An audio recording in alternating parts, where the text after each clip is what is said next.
Right, grüezi miteinander. Very happy to be here today. I'm Pierre-Yves, as Sebastian said. Today, I want to talk about a few things, like draw a story that was somehow partly our story, but a story that we saw in several small companies that we worked with that led to the need for orchestration. And how you come to want orchestration, what type of promises that you expect from orchestration, and then how do you actually fulfill these promises. So indeed, we do infrastructure as a service. We're part of a large group, and we're present here in Europe. What we do is this. So we, when we started out, we mostly sold VMs. And people tend to use us this way rather than through a web portal, which tends to lead to the obvious question of why we would have anything interesting to say about containers in the first place, right? Because we do hardware, we rack servers, and that's supposed to be our job. But turns out that to run a service like EXOSCALE, there's indeed a large part of the work that's really bare bones hardware related, and we spend a number of days changing hard drives and doing things like this. But we also look like a typical software company from a different angle. We do write a lot of software to do everything. We wrote actual software that realizes infrastructure functionality, but also software that runs on top of our own cloud. So in that sense, we share a number of proprietaries with standard software companies that would use cloud providers. On top of that, we tend to write our software in different languages. We try to not add any more to the mix, but for different types of endeavors, we reach out to different languages, which brings its own set of challenges. So for a company that focuses on that does this type of thing, how do you get to the point where containers and orchestration makes sense in the first place? Most of the time, and at least when we interact with people, we always there's always a very simple product at the end of the day. You might want to disrupt some industry with a new app, and you're really product focused in the beginning. So in terms of actual technical implementation, most people get by with very few, with very little in terms of implementation. Most diagrams look like this when you start. You have a single snowflake of a server with a database and some sort of Rails or Spring Boot application, and off you go, right? And you definitely don't fit in the general idea of what a distributed system is when you do this. But then, if all goes well, things start looking up, and that single server doesn't, make the job anymore. So you'll have to break around like the easiest barrier that you can find when you look at your infrastructure, which is the application server and database layer, and you'll most likely spread that out to different machines. As soon as you do that, you can't just log on a machine and look at what's going on. So understanding the shape and the state of the system becomes a tad bit harder. So you might reach out to some sort of a centralized logging solution, and which tends to add to your infrastructure. So you're still looking like the ideal vision of what an app should be, and so far things aren't too hard. But as time goes on, so does the functionality that users expect from your app, and you'll start piling on features. You might have to do things asynchronously, here like sending emails or things like these, which can happen directly from the app. So you'll have to have a separation, and to reach that separate layer, you'll have to introduce some sort of queuing mechanism, which again adds infrastructure to the mix. And really, that's generally the point where people stop focusing on individual machines and start thinking of clusters of machines that are as homogeneous as possible, because you need to keep things in order at that point, right? But nothing that most people here would find excessively complicated to design and operate. And then, at one point, you might have to actually make a living out of what you're building, and then different ideas come up on how to do this. You might want to run analytics batch to try and understand the shape of the system, or to resell that information to someone. You might want to interact with different companies, different APIs, and here additional hurdles might come up. At this point, things start to be much more complicated. You definitely need a diagram to keep making sense of how your whole system works. And all through this, the underlying infrastructure needed to run that product, probably grew as well. You have a build infrastructure. It now cannot be contained on a single host, so you have workers for that build infrastructure. You had to split metrics and logging to separate machines because it started being too much of a workload. There is the need to orchestrate all of this through some sort of command and control infrastructure, and you're most likely looking at using or already using some sort of configuration management to try and make sense of all that's going on in there. So, if we look at where you are, there's a lot of boxes that are ticked in an infrastructure like this. You're doing infrastructure as code. There's continuous integration, most likely some sort of continuous deployment as well, and so you can claim your DevOps badge. But there are a few issues that remain. First of which is that there's this weird mismatch between the fact that most of the time utilization is most likely low on your overall infrastructure, but you can still get contention at peak times because you will have overutilization on a subset of machines only, which tends to be an issue that's hard to resolve. I mean, you can always try and account for that and scale up, scale down, but it's still something that needs to be taken care of. The second issue most of the time is that in a setup like this, adding new components tends to be a pain. You tend to be in a situation where you spend an inordinate amount of time within your configuration management repository instead of on the actual application. And there's this constant worry of understanding where you're going to place resources, right?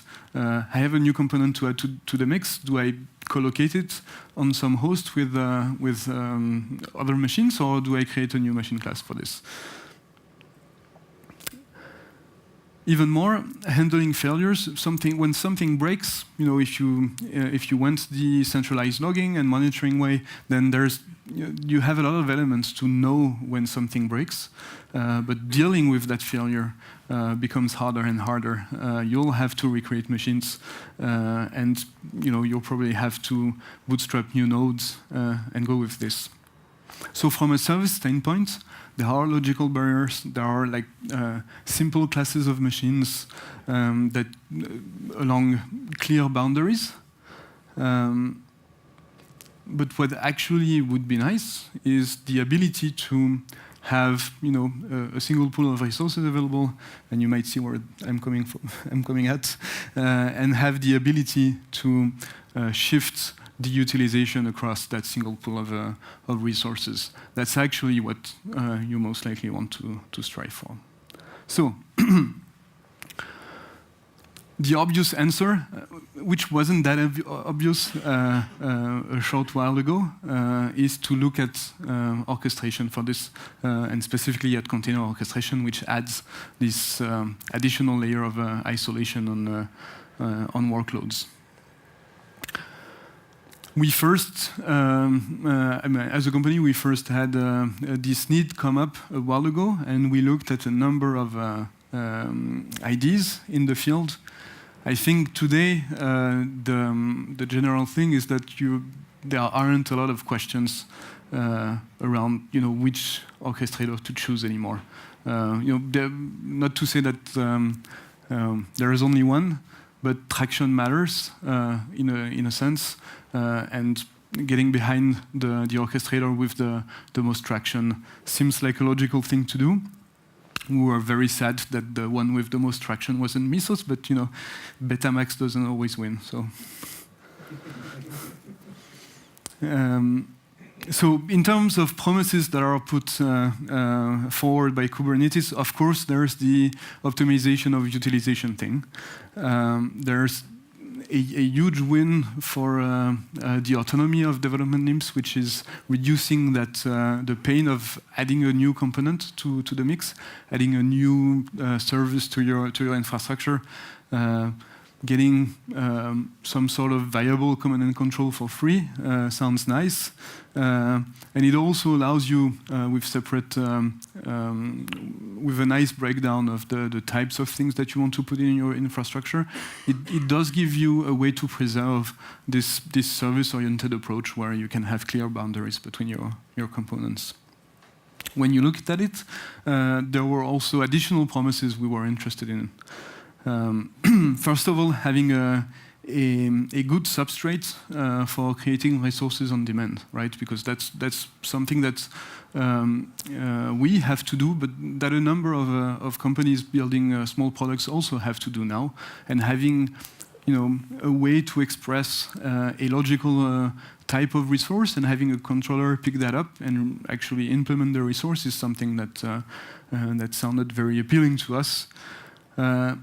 It does give you a lingua franca for dealing with infrastructure matters, and that cannot be understated in the sense that it does bring a learning curve with it, but it's always going to be a smaller learning curve than whatever Byzantine thing you built up with Puppet internally or with another configuration management system.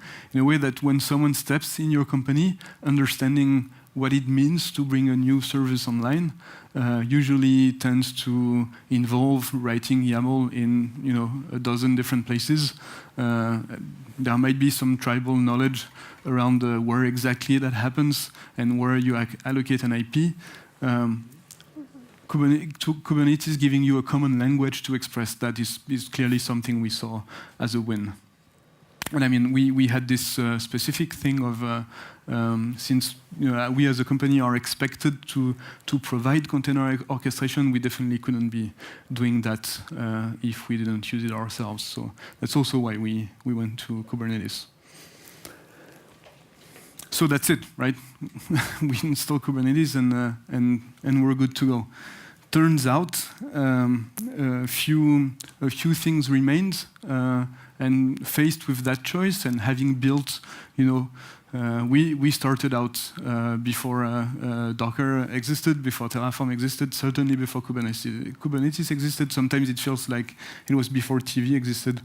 We had, I'm not going to use the legacy word, but we had an existing infrastructure which still needed to tend for. So bridging the gap between what we had built and the new world is something that we looked at intently. I'm not going to talk about the security aspect, specifically the security aspect or the monitoring aspect, because here there's a lot of work involved going from one world to the next, but the answers are there, and it mostly involves writing a lot of YAML and keeping track of a lot of IP tables rules being produced on your machines. But at the end of the day, it's not all that different from what you're doing today. And sure enough, the monitoring answers that you get by default today in the Kubernetes world might be a tad bit different from what you had before. But you can play around with the same concepts, and there's no huge shift to be done. So I'll be focusing on two things really. The first one being, what we had in terms of a way to go from code to production, and what promises we wanted from that system, and how we tried to preserve these promises with Kubernetes, and the same for networking, which is like not necessarily the easiest thing to approach and apprehend with Kubernetes. So as far as our deployment process was concerned, we wanted a number of things out of it. I mean, we still want. We wanted things to be reproducible. We wanted the ability to track what was going on, to ensure that it was secure, and to have a few checkpoints in some places. When I say that we wanted things to be reproducible, what I mean by that is that we wanted a way to have a tangible artifact that we could go back to.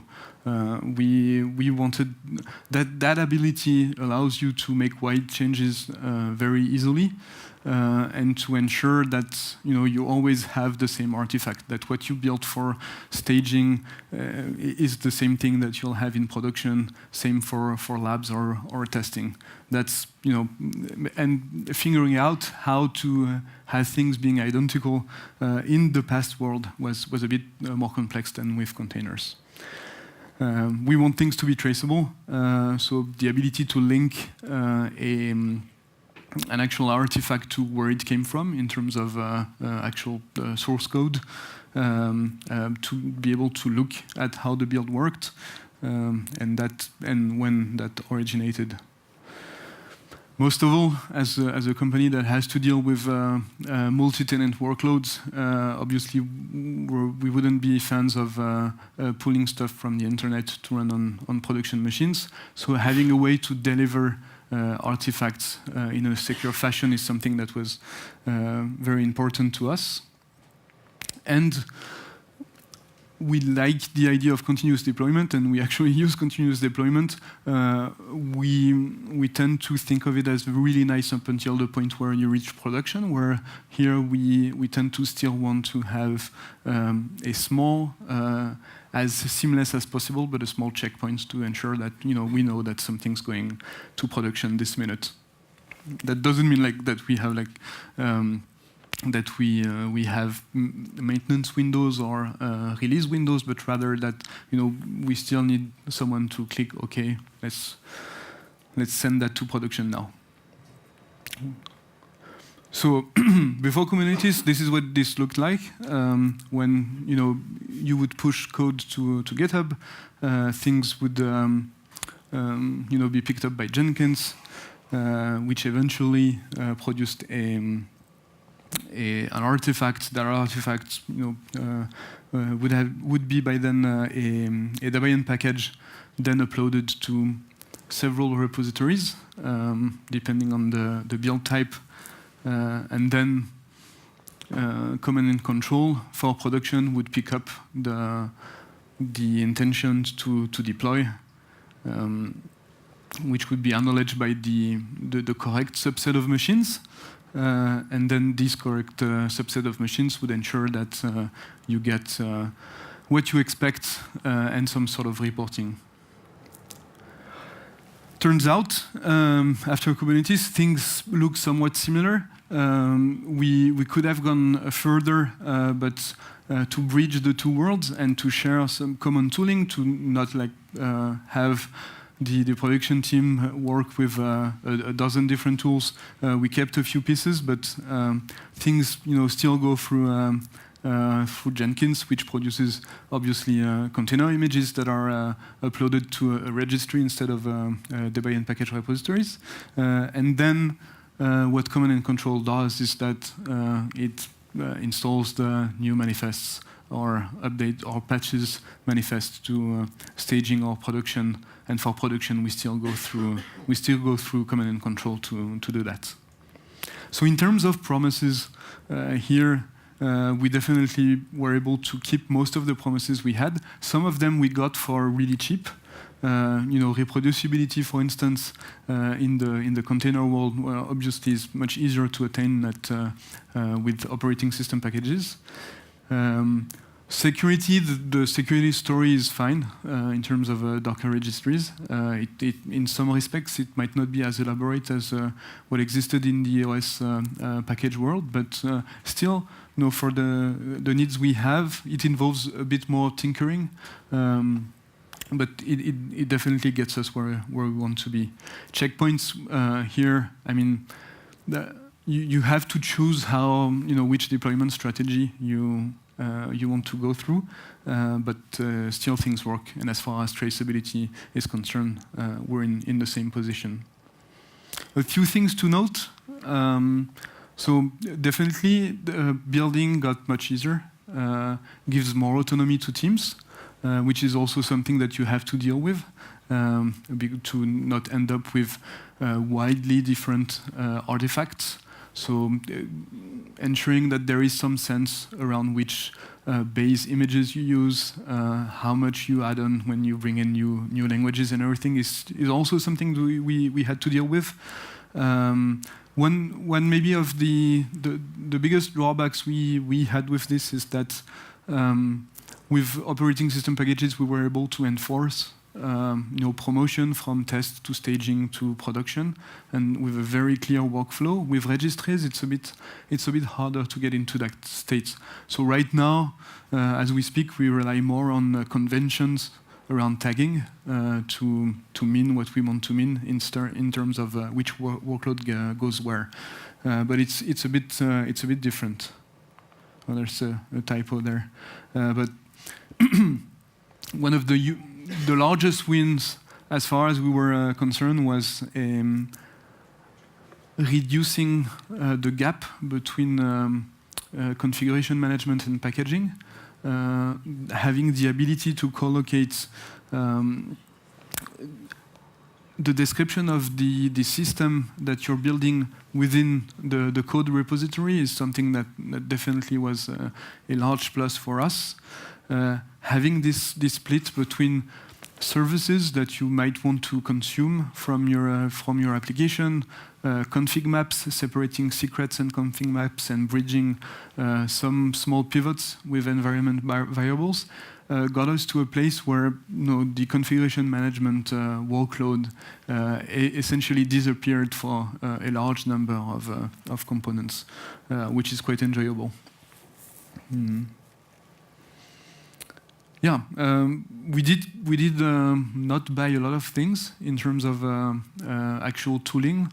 We stayed with as few additional tools as possible.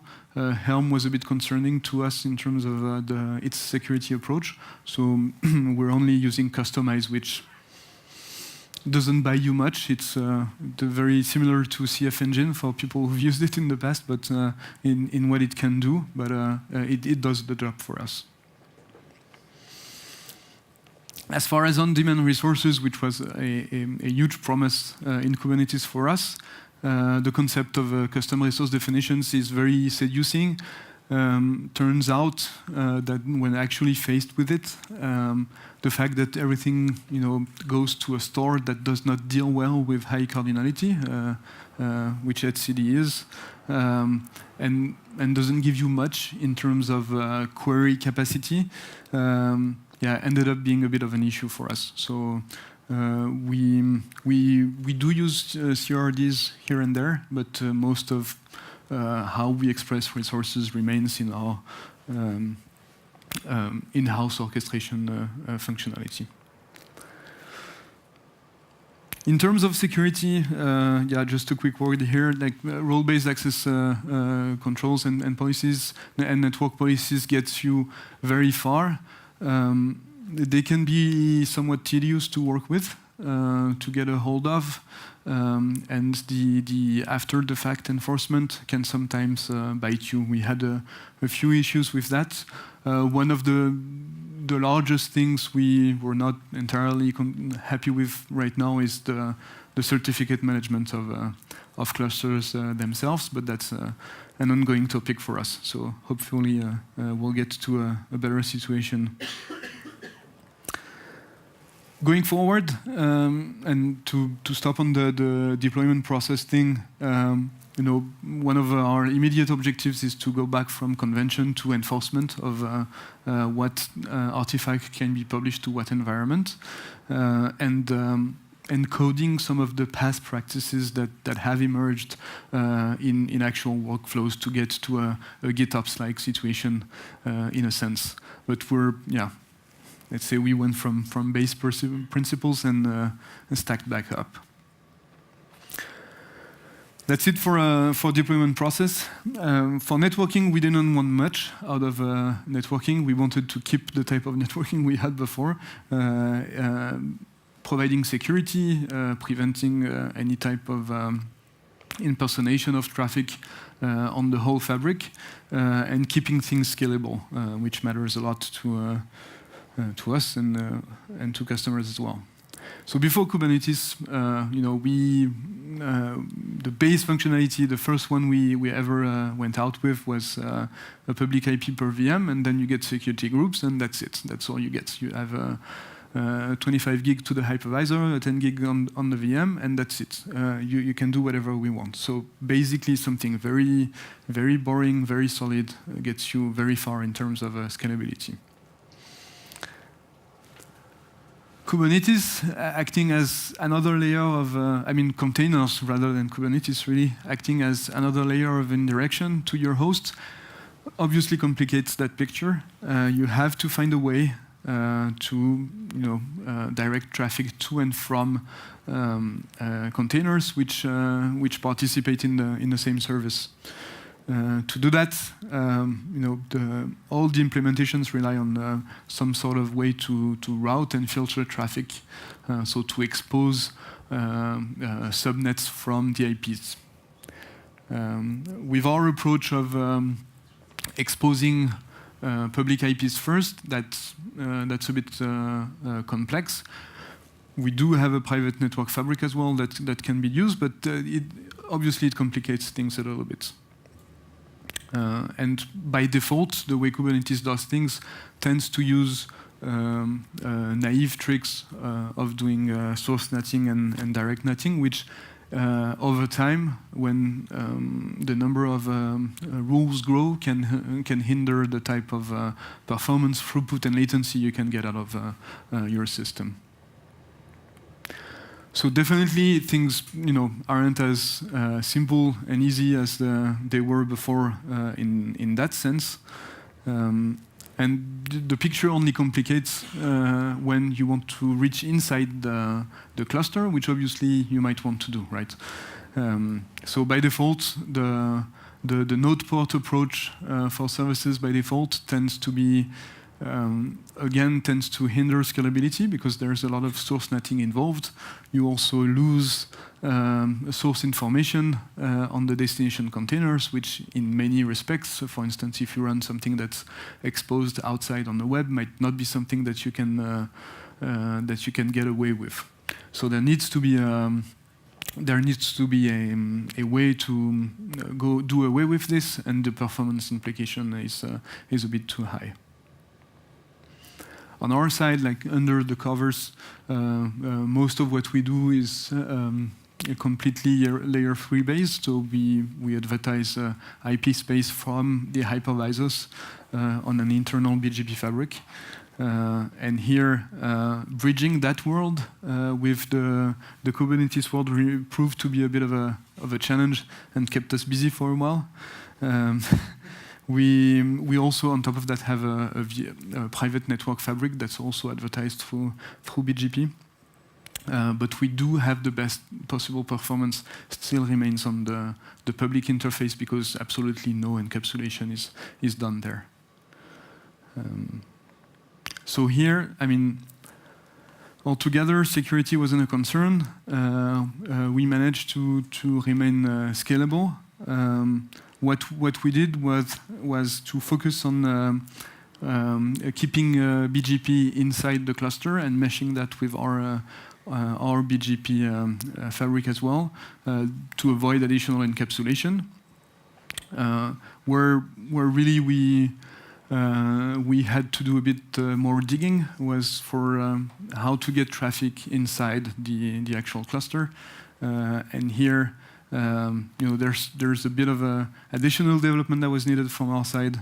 We ended up choosing IP encapsulation to the destination to get the ability to go directly back out to the internet for the best possible performance. But that did make us go down the path of adding additional packet treatment on the network controllers that we have on our hypervisors. So that's it, really. If I look at where we are today, we managed over the course of 12 months to move most of our critical production workloads on Kubernetes, at least those that can. Obviously, we have some that require actual hardware, so that's a bit more complex. We managed to use this as a basis for on-demand resource creation as well. We have started on the path of providing a way to create that type of specific cluster that's really tailored to work as best as possible on EXOSCALE for customers with a few things. First, something to get going, and that most of the effort now is around additional functionality which will lead to on-demand cluster creation. And that's it, really. I went a bit fast, but if you have any questions, happy to take them. Cool. Thank you.